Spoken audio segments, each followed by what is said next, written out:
అందరికీ నమస్కారం. ఈ రోజు పవన్ కళ్యాణ్ గారి బర్త్డే సందర్భంగా మరి ప్రకాశం జిల్లా జనసేన పార్టీ ఆధ్వర్యంలో పవన్ కళ్యాణ్ గారి బర్త్డే వేడుకలు ఘనంగా నిర్వహిస్తూ ఉన్నారు. బాలినేని నివాసంలో జనసేన అధ్యక్షులు పవన్ కళ్యాణ్ బర్త్డే వేడుకలు ఘనంగా నిర్వహించారు. ఈ సందర్భంగా బర్త్డే కేక్ను బాలినేని శ్రీనివాసరెడ్డి కట్ చేసి కార్యకర్తలకు పంచిపెట్టారు. ఈ కార్యక్రమంలో జడా బాలనాగేంద్ర, చీకటి వంశీదీప్తో పాటు పలువురు పాల్గొన్నారు.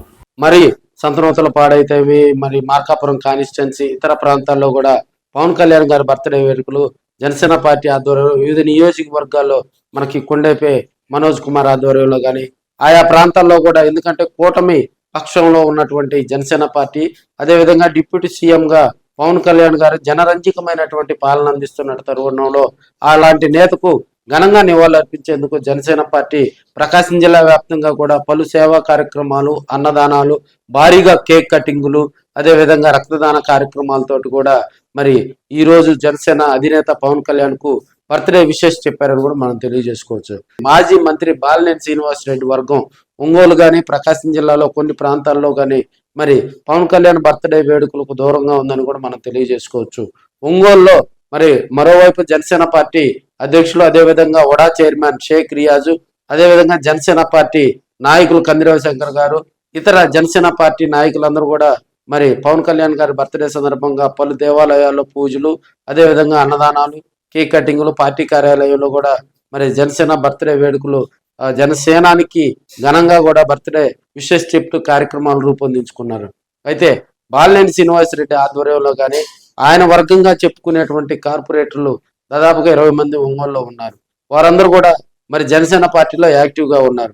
వారు ఎక్కడ కూడా మరి పవన్ కళ్యాణ్ గారి బర్త్డే వేడుకలు జరపకపోవటం, అదేవిధంగా మరి బాలినేని వర్గంగా చెప్పుకుంటూ జనసేన పార్టీలో మరి పవన్ కళ్యాణ్ గారి చేత కండువాలు వేయించుకున్నటువంటి వీరందరూ కూడా మరి బర్త్డే వేడుకలకు దూరంగా ఉండటం కూడా కొంత ఒంగోలు కాన్స్టిట్యున్సీలో కూడా జనసేన పార్టీలో కొంత చర్చ నడిచిందని కూడా తెలియజేసుకోవచ్చు. ఎందుకంటే మరి జనసేన పార్టీ ఆవిర్భావం దగ్గర నుంచి కూడా ఇప్పుడు సరైనటువంటి అధికారం పొందినటువంటి సమయం, అదేవిధంగా ఇప్పుడున్నటువంటి కూటమి ప్రభుత్వంలో కీలకంగా వ్యవహరిస్తున్నటువంటి పవన్ కళ్యాణ్ గారు వెంట ఇప్పుడున్నటువంటి జనసేన పార్టీ నాయకులు, కార్యకర్తలు కనుక నడిస్తే రాబోయే రోజుల్లో మరింతగా జనసేన పార్టీ ప్రజల్లోకి వెళ్తుంది, మరింతగా సంక్షేమ కార్యక్రమాలు ప్రజల్లోకి తీసుకెళ్తారు, మరింతగా పవన్ కళ్యాణ్ గారి ఆశయాలను ప్రజల్లోకి తీసుకెళ్లాలి. అదేవిధంగా బాలినేని శ్రీనివాసరెడ్డి గారు కూడా యాక్టివ్గా ముందుకు వెళ్తున్న వేళ మరి ఆయన ఓన్ కాన్స్టిట్యున్సీ అయినటువంటి ఒంగోలు నియోజకవర్గంలో ఎలాంటి కార్యక్రమాలు చేపట్టకపోవటం కూడా ఒంగోలులో పలు అంశాలు కూడా మరి చర్చనీయాంశంగా మారిందని చెప్పుకోవచ్చు.